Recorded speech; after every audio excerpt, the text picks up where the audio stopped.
एक बार की बात है, एक छोटा लड़का था जो अपनी माँ के साथ रहता था। वे लोग बहुत ही गरीब थे।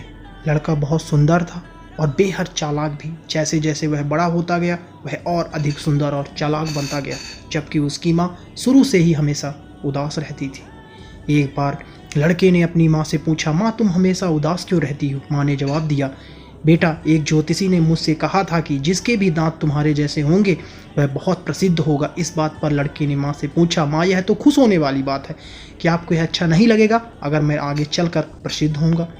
अरे मेरे बेटे, यदि किसी माँ का बेटा प्रसिद्ध हो तो किस तरह की माँ उसे पसंद नहीं करेगी।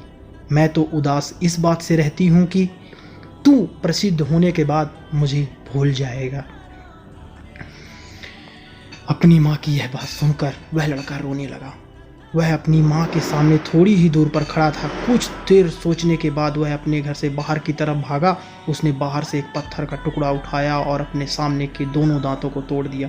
उसके मुंह से खून बहना शुरू हो गया। उसकी माँ बाहर निकल कर आई और वह यह देखकर चौंक गई कि उसने यह क्या किया। उसने पूछा, बेटा तुमने क्या किया? जवाब में लड़के ने अपनी माँ के हाथों को पकड़ लिया और कहा, माँ यदि ये दांत आपको दर्द और आपको दुखी करते हैं तो मैं उन्हें नहीं चाहता। उनका मेरे लिए कोई फ़ायदा नहीं है। मैं इन दांतों से प्रसिद्ध नहीं होना चाहता हूँ। मैं तो आपकी सेवा करके और आपके आशीर्वाद के जरिए मशहूर होना चाहता हूँ। मेरे मित्र, यह लड़का कोई और नहीं बल्कि इस संसार का सबसे बड़ा राजनीतिक और कूटनीतिक महान चाणक्य था।